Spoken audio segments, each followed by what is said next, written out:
Hello, this is Dr. Haidar Al-Hakim, your host on the Surgical Spirit podcast, and today's guest is Asad Hamir. He's a London entrepreneur and the founder of Klyk and Nolli, and he trained as an optometrist because it was a family tradition, but his real passion is in technology and particularly mobile phones. He's an interesting chap, as you'll gather. He's been involved in business from a young age, and he's always been in that spirit of hustling, and also being in the middle of everything, so to speak. I really enjoyed it. I know you will too. So if you are interested in business and entrepreneurship, please listen, tune in, and I'm looking forward to your comments. Enjoy. Hello, Asad. How are you? Yeah, I'm good. How are you? Yeah, I'm very well. So my name is Haidar, which means lion in Arabic. Oh, I'm lion as well. And Asad is lion in Arabic as well. Why are there so many names in Arabic that mean lion? Yeah, because, I mean, at the end of the day, you've got a majestic lion, you've got an angry lion, you've got a horny lion, you've got a scruffy lion. So which one am I? Asad is the majestic lion, actually. Oh, okay. Yeah. I want to be the horny one, man. Whereas Haidar is the kind of prodded lion that's like angry and... Right. Yeah, so... I was always wondered that, like why there's so many Arabic names that... Well, you know, we are a bit pedantic, aren't we, when it comes to words and sort of names and man, Arabic was fucking hard when I was a kid. You know, and the pressure is on because you're like Iraqi and Arab. How many languages do you know? English. Just English now. But you're fluent, right? You're fluent in Arabic. In English, yeah. Yeah, I mean, English and Arabic, that's it really. I did French as swear words in university. Actually, swear words. I know a lot of swear words in Pakistani. Well, Urdu, yes. Urdu, yeah. Okay, right. Yeah. They come in useful, right? Yeah, they come in useful. You know, in school. I've never used it elsewhere though. Right. Hey, I'm supposed to be introducing you. Well, it's a pleasure to be on this. Great, it's lovely. It's been a long time coming, like we said. Definitely. I mean, we met a few years ago at this sort of social entrepreneur kind of event. Did you enjoy that event? I thought it was okay. You know, It was good. I mean, the audience is kind of professional, so I always like that kind of event where able to give back to entrepreneurs or give back to people that are thinking about going into entrepreneurship. So yeah, it's always good to share insight. Yeah. Did you learn anything from that event? Did I learn anything from that event? I'd say what I did learn was that people have a misconception of entrepreneurship. You know, they see the kind of like Facebooks and, you know, the kind of big tech companies and, you know, have these dreams about wanting to create one of those. And I think, that's what I kind of learn is that there's a big gap between where you start and trying to get there. Of course, people can have dreams, but you've got to start in reality. So it takes a long time, does it? Or? It takes a long time. And I've been in business for 11 years. Started when I was 22, actually as a fresh young boy from university. So I actually worked for about 9 months as an optometrist. So I did my degree in optometry. My family we've got 45 optometrists in our family, and so naturally the family were like, go and do optometry. And to be honest, to please my mum, I was like, okay, I'm going to continue the course. And I actually worked with her for like 9 months, which was amazing. So we have a pre-registration year, probably quite similar to the medical profession.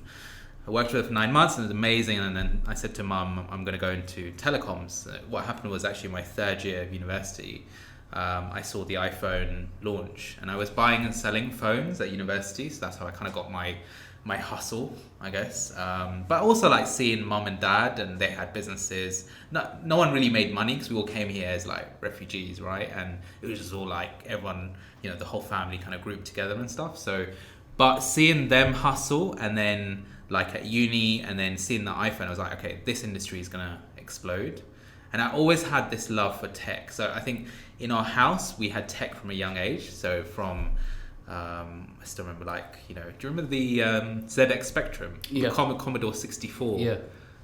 So we had that, and then I had Nintendo NES. So dad was an electrical engineer. So he'd always really encouraged like computers and stuff like that. But then also, like, we would build computers together, and like if the computer had a problem, we'd open it up and look at the chipset inside. So I always had a love for like tech and like opening stuff up, and I think that where those kinds of things in your childhood and in your upbringing are really playing back. And for me, like, naturally I went into technology.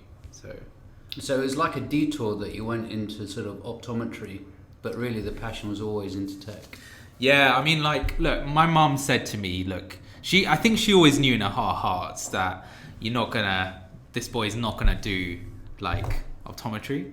But mum and dad both said, look, as a career, it's always something to fall back on. Because at the time you could earn 50, 60k being an optometrist, locuming, 250 a day, 300s on weekends. And, look at my cousins at the time, they were living a good life, had a BMW M3, and, like, that was my perception of what a good life was. And so I think it was actually a good career choice, because I think everything happens for a reason, right? Yeah. So if I hadn't have done that, then I probably wouldn't have done the tech business. I probably would have met my missus, I met on the course. So look, all's well that ends well. Optometry course, yeah. So I had to keep it in the family, right? Yeah. I had to be an optometrist. That's the rule of the Osaria family.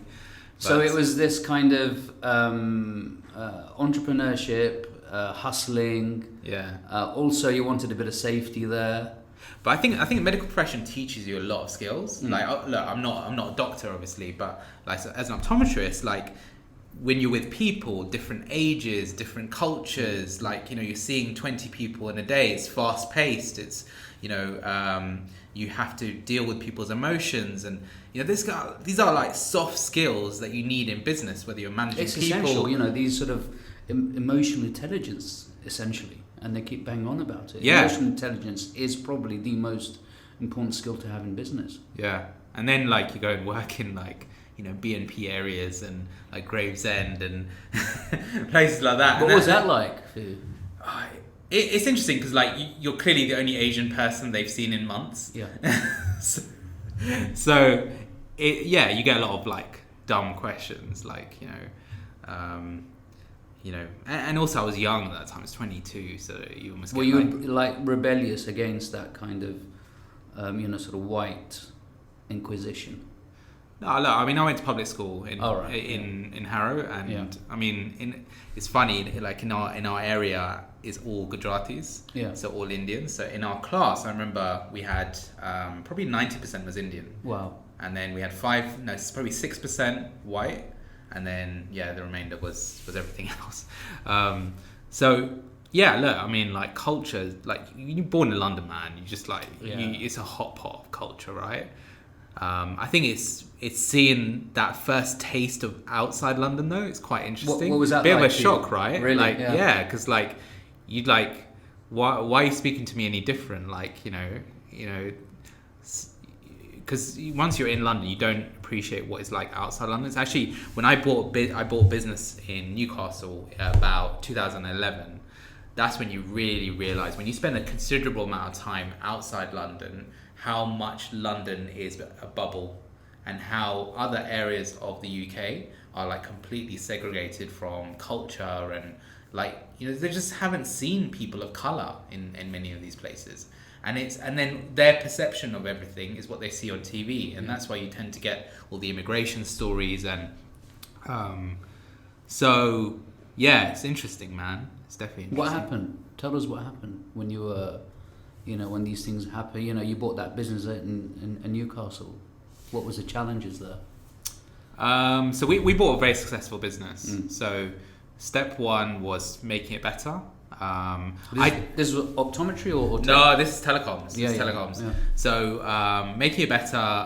But I loved it. Like going up there. Like and the business wasn't in Newcastle city centre, it was in the kind of market towns. And then you go to these places and like the unemployment's through the roof, drug problems, But it's very similar to London. So what I figured out about telecoms is that the places to target, the places that have the most money, or the ones that spend the most money on their mobile phones, is actually the low socioeconomic areas. So, for us, our most profitable areas are in Tottenham, Brixton, low socioeconomic profile, high density population. These guys pay for their phone bills before they pay their rent. And actually, there's a lot of similarities in these market towns. They really depended on their technology. It was really important for them. It was a way of connecting with other people, and obviously things there are a bit more kind of spread out. So we tactfully picked those areas, knowing that yes, they are lower socioeconomic profile, but they really do depend on their tech. I think in terms of people though, the team we inherited was amazing. I think just going into those areas, you do get those looks and stuff like that. And they changed, or they stayed kind of within their mindset of I mean, I don't want to use the word racism, but not accommodating. I think team-wise, no one was like that. Yeah. So everyone was quite worldly, because I think young people, they go to Newcastle City Centre, they go back out again. So I don't think there was anyone like that from the team perspective. But yeah, I mean, because I was kind of in and out of those towns, I didn't really feel it much more than that, to be honest. So what were your biggest challenges then when you bought that business? Integration, because you've got different cultures. So I had my current business, that business, trying to integrate the two together. You've got different salary levels, so Newcastle versus London, bonuses, all that kind of stuff. So that's the biggest thing. That was my first acquisition of a business. It's definitely a good process to go through. When you acquire a business, what it needs, you've got 2P, you've got cultures, so it took a good year to bridge it all together and bring it all together. We actually ended up selling it 18 months ago. But we made sure that we bought it at the right price. I think the one challenge that I found was retail started to collapse mid 2010s. And especially in those kinds of areas, it got even worse. High streets emptied. I mean, you only got to look on Google and type in the high street and you'll see how many shops are empty and stuff. So that was one challenge for sure. But I think with any business, you just got to keep your finger on the pulse. This whole passive income thing, I just don't believe in it. Personally, with me, I have to know what I'm investing in. And I've had my fingers burnt in the past where I've not invested in stuff that I don't know. And now I just invest in my area. So for me, it's telecoms, tech, that's it. So yeah, I think, but acquiring business is amazing, amazing journey. You got obviously do your due diligence, know what you're buying. But we did okay out of that actually. We bought the right price. Well, we bought slightly above because we really wanted the business. It was profitable for that period, and we sold at a good price. So actually, net, it was a good venture for us. Yeah. I mean, it's interesting, and do you still practice in optometry? No. Yeah. So it's actually funny. So I did my degree. I worked as a locum, and then whilst I was working as a locum, I was writing my business plan. And then I approached O2 at the time, and I still remember I was 22, walked in, I hadn't slept the night before, I had an interview, walked in and I had a 100-page document. So I'd written, because I'd gone on Google, Yahoo it was at the time, wasn't Google, and typed in, I had to write a business plan, and I got a format, and I did a whole business analysis, I bought all these reports, and at that age, I was super passionate, I want to impress, and they just and I literally didn't sleep the night before, and I was in the morning I was downing Red Bulls and stuff, and I think they were just shocked by the work that I'd put in. And to be honest, I think I totally screwed up the interview. But what I had was that passion. Yeah, and I had the passion for technology. I wanted to make it happen. I think everyone else that was a partner at the time was quite old. Well, not old, but older. And I was 22, and I think they took a chance on me. But yeah, I think it paid off. I was, at that time, I was a real hustler. It kind of continued from uni all the way through. But that I got off my parents, man. Parents and family as well. You live in an extended Indian family, you're always around people. And you always have to There's a lot of competition. Yeah, exactly. You're always competing. Yeah. Essentially. Yeah, grades and what have you. People get one up on you and then you think, fuck, no, I've got to get them back here. Yeah. And it's like that constant competitive edge. Yeah. Otherwise, yeah. I think for me as well, because the family didn't do so well, not do so well. That's probably unfair on my parents. They were unlucky in a number of ways. Like I had that chip on my shoulder that I wanted to I wanted to make a success. Yeah. And you knew the answers. Yeah. And maybe they didn't listen to you as well. And Yeah, think, my Dad, mum. didn't you? Well, you could do this. Yeah. Mum, you can do that. And they're like, no. I still remember I used to go into my mum's business and tell them you should do branding like this and you should do that. And like that age, like I didn't really know, but I think yeah, I hadn't done any studies on branding or business. I've not done any MBA or anything like that. It's just all been like seeing how other people do it. But I think what I am good at is spotting an opportunity and going deep. Like that's one thing I've stuck to, is going deep in my field. But Yeah. I mean, you're absolutely right. It's sort of having that passion and having a chip on your shoulder is great. Yeah. It fucking works. Yeah, you gotta do it, man. You gotta do it. And you know what? Other people buy into it, right? And I remember when I joined as a partner, there was a guy that worked for O2 that took me under his wing, and we had the most iPhones out of any partner in the country. And if you had iPhones, you basically had money. Yeah, because at that time people would queue up to get an iPhone. This is 2008. It was the iPhone 3G. And yeah, like you get people believing in you. On the other hand, like you get people that are like they don't trust you because of your age and stuff like that. And you just got to prove them wrong. How did you deal with that? Did you just sort of? It was tough, man. Yeah. That was really tough, to be honest. Like, because the problem with being that young and doing entrepreneurship, you have lots of ideas and you don't have focus. And obviously, with age, you start to become more focused. But you want to do 20 things at once. And you can't do it. That's one thing I've learned. You can't do more than 2 things at once, like it's physically not possible, mentally not possible. Someone told you to read and watch TV, it's not possible, right? But at a young age, you think you can do everything. And then what you tend to do is people in corporate life lay little traps for you and you get things wrong, you let people down, and then you lose confidence in people.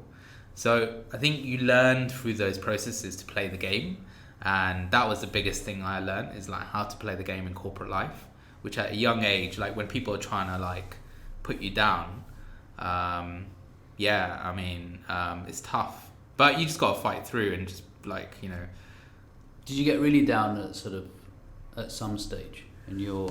Not at that point, because I was riding a wave. Yeah. Right. So we went from starting the business to getting to 40 million turnover in 5 years. Wow. Yeah. So, and at 27, I was employing 200 people. Wow. Yeah. And me as the MD as well. So I was running it. And then I had sales directors, which were like double my age. Yeah. Like early 50s, and having to manage them. That was hard because they are like super sophisticated, running companies, being part of big corporates, and then there's me who just doesn't have that same level of experience.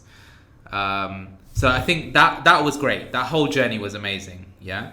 Then I had a bit of a business failure. Yeah. In my next business, so I started a business in the eyewear game, and a number of reasons, number of problems, like not going to business with the right people. Or not getting the business plan right, overthinking things. I mean, a big part of it actually was having money. So when I started this first business, I had no money. So you have to like make it happen, right? I still remember my first VAT quarter, I had underestimated the amount of VAT, and I had to borrow £10,000 from my dad, which at that time was a lot of money, right? But when you don't have money, you like work your damnness to make it, right? You create magic from nowhere because you're just thinking laterally. Whereas when you have money, you just say, oh, bring the best person in to do that. Bring this person in to do that. You'll do this. You'll invest and invest and invest, and one day it will come. And actually you get comfortable, and before you know it, you've spent millions of pounds and got no return. So, another learning for me from that business failure was just like, don't have money. Keep yourself lean. You hear about all these startup businesses raising £5 million funds and £10 million funds. You speak to so many of these founders, how quickly they burn through the money. They get the funding round, nice office comes through, big team, PAs, like Soho location. So one thing, when I show you later our office, it is lean. Like from now on, anything I do is about keeping things commercially lean. If we're making money, let's reinvest it in other stuff. Let's not keep money in the business, so that the business always has a challenge with money, because it creates that friction and that tension, and from that tension you get that magic. So that failure was tough, though. That was really tough. Coming back to your point around mental health and stuff like that, because when you not by tough, I mean, how was it tough for you? I've never failed. I hadn't failed up until that point, and I'd failed then, and I'd lost my kids' money, and I'd lost money that I had worked so hard the years before to make, and also because I could not come from money, like to then make that money, and I feel like I let everyone down, and it took me, I'd say, 7 to 8 months to like properly accept it, but then then you slowly realize that what you've done wrong, and I think you have to like properly analyze that. And I think in this country the problem is there isn't that same culture that there are in other countries around failure. And I don't really believe in like you should fail, and you hear all this stuff like you have to fail, and I don't think failure is good for anyone, right? But I think the learnings from that, like if we look at our Nolli business and look at anything else we're doing now, like all those learnings are there, and that fear is there, and that tension is there, and it's made me hard as granite, to be honest, like having gone through that process, that I'm not gonna let anything like that ever happen again. And I will still make mistakes for sure, right? But I think in business, what I've learned through that as well is don't take the risk yourself. Don't just think you're alone. Go and speak to your network. There's always people out there that have done it before. Bring those people in, get that advice, build that network. When you're investing in a business, make sure you're always getting that return, on day one. Don't invest for return in 18 months. Don't believe all the hype of the VC world and all that. Even if you look at now the VC world, there's so much pressure for investors to deliver profitability. It's the only reason why now, I saw Amazon yesterday is a net income of 3.2 billion for years and years, an unprofitable business, because the financial and the VC world was quite happy for it to continue growing. But it's got to a point now where like, where's the money going to come from? Profitability going to come from? So you have to make a financially feasible business, and that should be coming from day one. Of course, you may need to invest in certain things to make that business, but you have to be profitable. What got you out of that rut, after 7-8 months? What was the tipping point? I think I had a business which I was working on, which was Nolli, so I had to. So that was the first thing. I think family and wanting to, the same desire I had when I started, that same desire, like I actually went on holiday, and like it made me realize, just being around the kids, and and they're at the age where my daughter's 10, my son's 7, so we got private school and stuff like that. So like, Jesus, you look up the prices of everything, you're like, I need to like make some money. So I think the financial kind of element of it as well. And then the final bit was I actually realized what I'm good at and what I enjoy. And I know I'm really good in telecoms and tech industry. I know all my contacts and my industry experience and everything is there. So not doing anything outside of that. And I know I'm good at doing really cool stuff and executing. So I feel I'm a bit... You're a fashionable guy, You're wearing very fashionable lenses and clothes, and yeah, you got fashion sense, mate. But I think in any entrepreneur, you have to have that blend of creating and being visionary, execution, and refining. So once you execute, being able to continuously improve, whether it's your costs, your revenue, whatever it is. And I feel I've got that blend of it. I prefer to do the creative bit, but I'm not afraid to do the other bits. You need to dabble in everything, really. You do. You do need to know the whole system. I mean, Klyk, which is the B2B sustainable technology business that we're doing. We're doing the selling to the marketing, to the operations, to everything, It's me and my partner, Arif Hussain. We're doing everything, and what that gives you, you learn everything as well. Like for Nolli, I've been on the front line in China. I've been to China 13 times. I've learned the entire supply chain side of things, met the factories, been on that front line. I've never done product. I'm not an engineer, but I actually know a lot more than a lot of engineers now when it comes to making stuff. You have to just do everything. And it's the only way you're going to learn. It's the only way, now I can sit down with my retailers and talk with passion and knowledge about how that stuff works. What's possible, what's not possible. You have to do everything. How do you stay kind of sane or stay away from burnout with all this sort of stuff going on? So I work the way I like to work, and I've realized how I like to work. So I like to get in at 10 o'clock. So I'll wake up I have no alarm.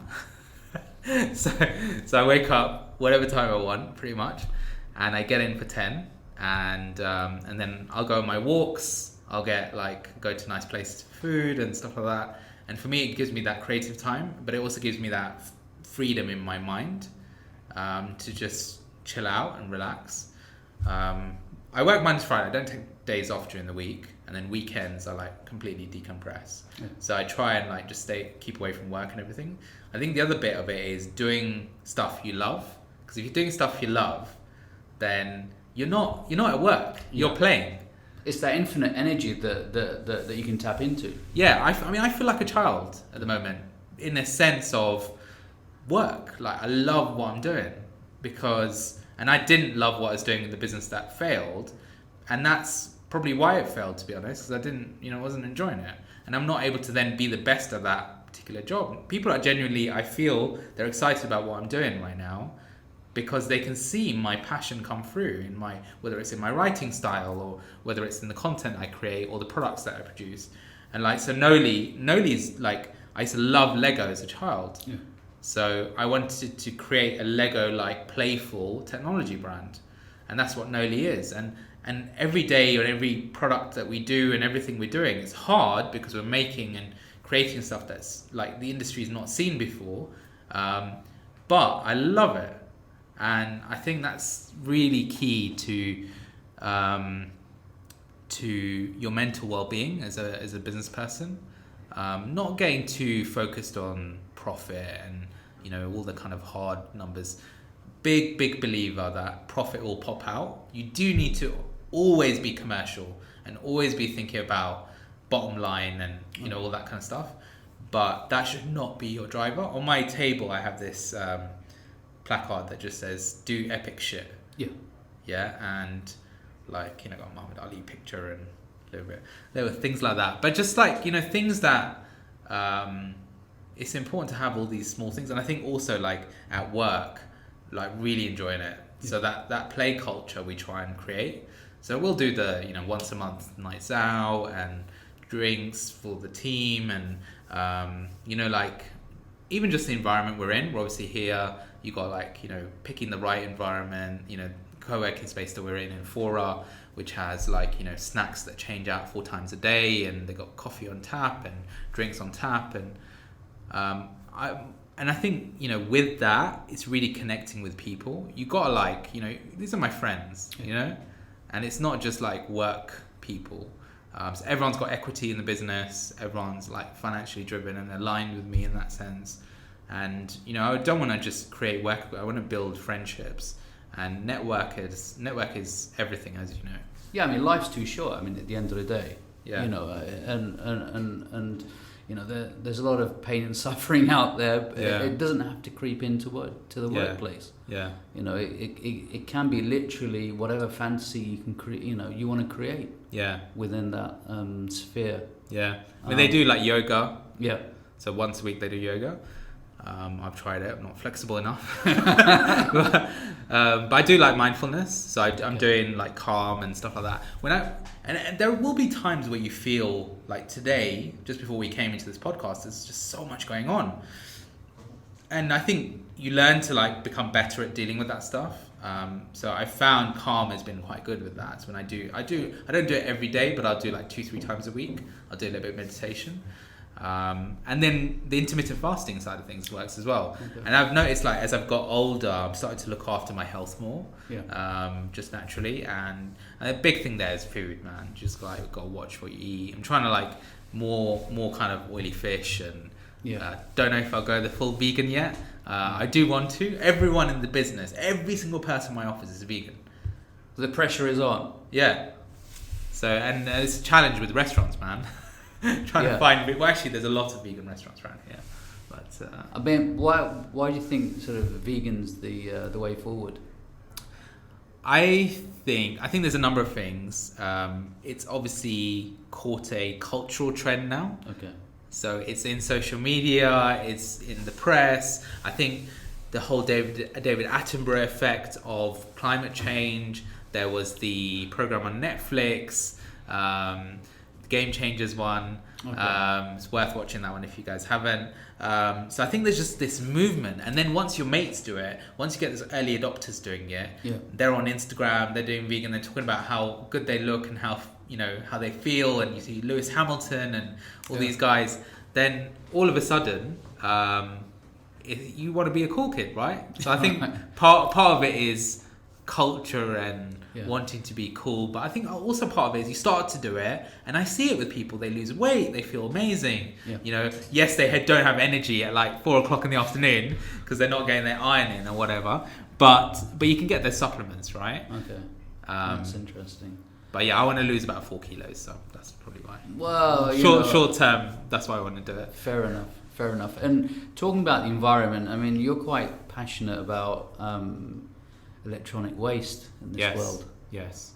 So Klyk is our new venture, and Klyk is all around trying to create a sustainable technology world for businesses. And having worked in I've sold over 1 million phones over the years, and the environmental impact of it I never considered. And it's just because of like my age at the time. I was trying to make money and all that kind of stuff. And then like I got a little bit older, and it came to the point where now my daughter's asking for a phone, because she's now 10. And she says she's the only one in the class that doesn't have a phone, and so that was part of it. Like it was oh my god, my daughter needs a phone. You worry about social media and stuff like that. Started looking into the whole e-waste side of things from there, and you realize how much waste comes from technology. It's actually just an untold story. Like completely untold. There's so much focus on whether it's beef or water bottles or whatever it is, but electronic waste is the fastest growing category of waste in the world. It accounts for 80% of the most toxic waste in the UK. The UK is the worst country in the world when it comes to electronic waste, and no one's talking about it, and no one has a solution for it. And all the tech companies, all they talk about is for you to buy more and more new tech. And where it came full circle for me, having sold every single iPhone since inception, actually since iPhone 3G, there was queues. Every single iPhone, there was queues. And those queues got bigger and bigger and bigger. And it was iPhone 5, I had big queues, and iPhone 6, literally overnight, no queues. And what's happened over the years is the consumers got wiser to the tech specs that are in these phones. They're not believing the hype around the Apple launches and all that kind of stuff. So now, between the iPhone X and the iPhone 11, there really isn't that much tech innovation. So Klyk, which is my business, what we're trying to encourage is for businesses especially, for them to consider, instead of buying new tech, buy reused tech. With the existing tech, if you're not using it, you obviously paid for it, there's cash sitting there, let's get you some value for that. But also with your technology, make sure you're buying it smart, so financing it well. We're also going into reused accessories as well. So thinking about how do we reduce the carbon footprint of businesses, and we believe that if we start with business, that's going to have a trickle-down effect to consumers. So I'm really passionate about it because I feel like I'm a reformed technologist in a way. I've kind of, the pennies dropped for me in terms of I'm clearly, I've sold 1 million phones. Sounds like a lot, but it's actually only a small drop in the ocean when it comes to tech. But I believe that what we're doing, our articulation of it, and we're in Scientific American yesterday. Amazing, so privileged to be in there. Our articulation for it is quite unique. And I think with our whole business proposition, we'll be the first in the UK offering the circular model. So a circular model is basically creating a model where instead of us just taking stuff from the environment, making it and then wasting it at the end, is actually to create that circularity. So we take, obviously, use it, reuse it again, try and get as many cycles out of it, repair it, and then maybe eventually it gets to waste. But when it gets to waste, creating products which are modular, which is makes it easy to kind of pull them apart and stuff. But yeah, I'm hugely passionate about sustainability. Even now, my clothing, I'm thinking about now, instead of buying new stuff, I want to buy reused stuff. New pair of glasses I'm getting a pair of Cazals, and again, I want to buy it reuse. And I really think, with all these things, you have to, obviously I've started with tech, but it's made me so much more environmentally conscious. I'm challenging my missus, constantly buying clothes and do you know the environmental impact fashion is having? So yeah, it's a big passion area for me. And you wrote in your article that the big companies they're not focusing on this. No one's focusing on it. I mean, Apple are probably you'd expect them to be. They're the market leader. So they on the one hand do some amazing work with their MacBooks and the iPhones and all that, and then on the other hand they've got their AirPods, which are so disposable. I mean, have you had a pair of AirPods yourself? No. So I've had 3 pairs. I've lost all 3 pairs. I take them out. They come with a nice carry case. You put them on. You'll be at a coffee shop. You leave the AirPods on the table. You take the carry case with you, or it's in your pocket. You just forget. Something's in your mind. A phone call comes through. And they run out of battery like crazy because there's only a very small lithium-ion battery. The amount of people that are losing AirPods, the amount of money Apple's making off AirPods, and that disposability culture, AirPods can't be recycled. You think the amount of waste that goes into that. A lot of iPhones can't be recycled. A lot of MacBooks can't be recycled. So the problem is with these companies, they're conflicted. On the one hand, they're trying to encourage this yearly cycle of technology and for you to come and buy and go to the shows and all that kind of stuff. And there's a whole industry being fed through this yearly cycle. If all of a sudden that yearly cycle moved to how cars were, you buy a car every 5-10 years, the industry would be screwed, right? So there's a friction there where on the one hand they're trying to protect the environment. There's a lot of greenwashing going on, a lot of people just throwing money at things. So Jeff Bezos came out today and says, I'm going to give 7 billion towards climate change. Brilliant, Jeff. But on the other hand, you're with your staff, there's all kinds of challenges in your warehouse.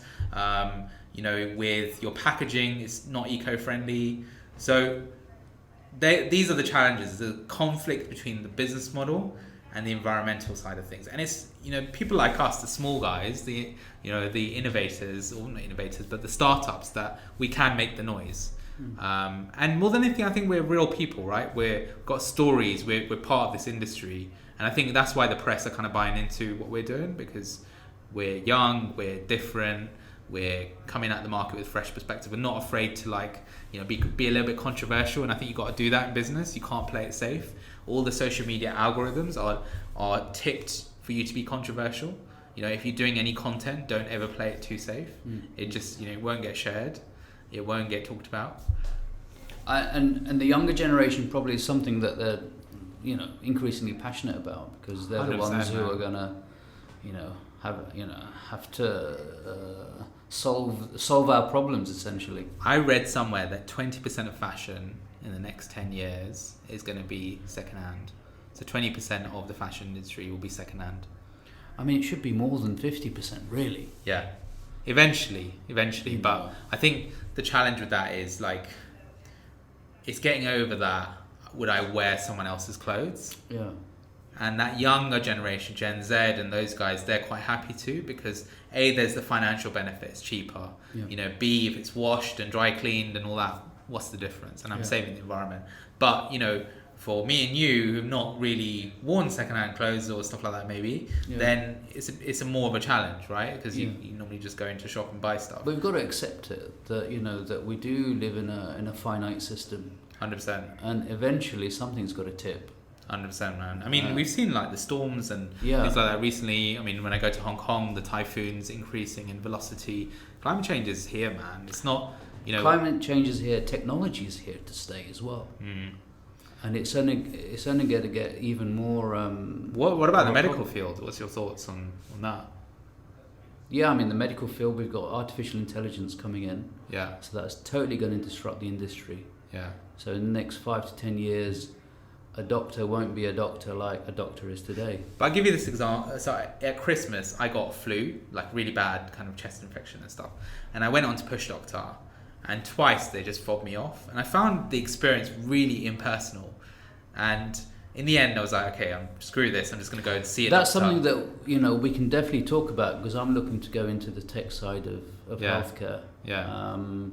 And it is about experience. Yeah. It is about still having that human experience, but making it sustainable and relevant for the newer generation. Because the newer generation haven't experienced a kind of, the traditional healthcare, which is a human being is there, all-knowing, all-encompassing, but at the same time compassionate and caring and wanting to make a difference. Do you think that's where tech's going to go? It'll almost do this job. So, like, for example, for me, I just needed some antibiotics. So that would have been good. Yeah. But with that, I called them and I was disappointed because they didn't give me antibiotics.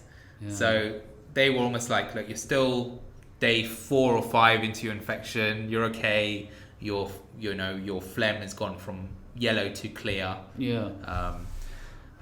And they're like, you're almost over your infections. There's no point giving you antibiotics. But I went in with that preconception that I'm going to get antibiotics from these guys, and they didn't give it to me. Whereas at least with a doctor, like face to face, I could probably emotionally put a bit of pressure. You're still kind of, in your mid 30s, so you've experienced the doctor in the past. Oh, so you're saying that. So you were judging it according to your previous experience, whereas for the younger generation, they haven't experienced it. They haven't experienced, yeah. So they're more accepting of that yeah. technological intervention. But do you think it's actually going to go the full way to AI? Yes.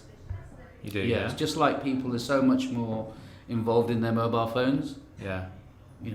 Their life is the mobile phone. And you think people will trust that? Yeah, it's like they trust the mobile phones and they trust Google and they trust yeah. Amazon and they trust... Do you know what I mean? It's mind-boggling. Yeah. I don't know. I mean, personally, having had that experience, I don't think I can... Now, once you do it a few more times, you sort of accept what you have. Because they were lovely doctors. They just didn't give me what I wanted. Yeah, yeah. That's what I found. But I do think there are lots of areas of medicine that, I've seen that can be... even I was thinking, even well-being wise for me, there's lots of these vitamin things online and stuff like that. But as a business person, tailoring a health plan to me, I would pay 500, maybe even £1,000 a month if you're going to be able to make me perform better and make me feel healthier, and also come to me, because the problem I find is going to the doctor is the challenge, finding the time amongst the schedule to do it, removing that friction from medicine in some way. Yeah, I mean, definitely that's the movement now in healthcare, where healthcare comes to you rather than you going to the healthcare, and making it as seamless as possible. Yeah, make it localized. But it's got to be sustainable, environmentally sustainable, and that's like a massive thing now. Yeah. Because all these equipment that we have around us, how much of this is can be reused again? Yeah. And is that happening in the medical field? No, not enough. No. None of that is happening. And the focus is on trying to just get you to buy more stuff, I guess, and more regularly. Definitely. But it's driven by insurance companies. Yeah. So it's not driven by doctors and healthcare. Yeah. So it's driven by premiums. Yeah. And profit. Yeah. And do you think the healthcare side of things is going to move private now? Do you think there's the risk of the NHS with Brexit and... Yes, I do actually. I do. But that's for a different discussion. I mean, Yeah. that's for another sort of probably live feed. How can we get entrepreneurship involved in a much more sustainable and seamless healthcare provision? We're coming towards the end of the podcast, and I like to ask this question: if you were to sort of reset the button and reset your life, Yeah. and you're just about to embark on a career in business, Yeah. what are your 3 top tips to yourself? So firstly, I'd like to say that when I turned 35 this year, I actually felt quite depressed in a way, because I was like, holy crap, like I'm 5 away from 40. And when you're below 35, you don't even think about that. Like, it's a big Mate, turning. I'm going to be 45 now. What the fuck are you talking about? But my chairman, who's my mentor and my business partner, he sent me this TED talk about entrepreneurs, and they've mapped success of entrepreneurs with age. And actually the median age is 43 or 44, as in the most successful entrepreneurs. And actually this whole myth around entrepreneurship as a young person's game is BS. It's total BS. When you get older, you make decisions in a different way, like life experiences, life generally, kids, you've got all that out of the way. So I believe my best years are coming now. And I think, for anyone, like whatever age it is, like you can start, man. Like, it's so important to just get going. Identify the area that you want to focus on. So you tell yourself it's never too late. Never too late. Never too late. That's number 1. Yeah. Number 2, build an amazing network within that area. Seek advice from people. Get that free advice. Build friendships. Don't just build business relationships. Get people to buy into you in the journey. You don't want those relationships where you're having to pay someone, for a meeting and all that kind of stuff. Build that network. That will take time. You just got to start putting content out there, speaking to people. Find people just like so willing to share and spread love, and yes, there will be the idiots that don't want to do that. Those are people you want to stay away from. So number 2, build an amazing network in whatever field you're looking to focus on. Number 3, get your customer and your business model right. Really focus on that. Before you spend a penny, prototype it. Show people it, put it on a piece of paper, meet 100 people, 50 people. For Klyk, we've been in beta for the last 3 months, just trialing, prototyping our business model and our servicing, and actually we've been able to iron out so many of the challenges, and so that that's number 3. Keep testing. Sorry? Keep testing, and that testing never stops, man. Yeah. And number 4, just you got to be all in and focused. I think it's very challenging to do more than 1 or 2 things at once. Yeah. And just don't spread yourself too thin. Keep yourself laser-like focused on what you're doing, and you don't need to work all the hours. If you're working all the hours, you're probably doing something wrong. Yeah.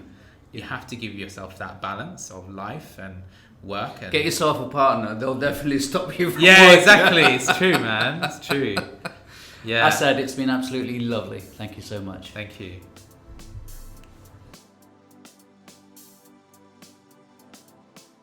I really enjoyed speaking to Asad. He's a really, really fun guy to be with, and he's really enthusiastic, and the energy that he gave off while speaking to him was just immense, and he's a really cool guy and an interesting fashion sense as well. So I mean, when you do meet the guy, you definitely sense that certain unique style of fashion, and really, really interesting. He's really active on social media. Please connect with him. And he's a great guy to share your journey with and his journey with you.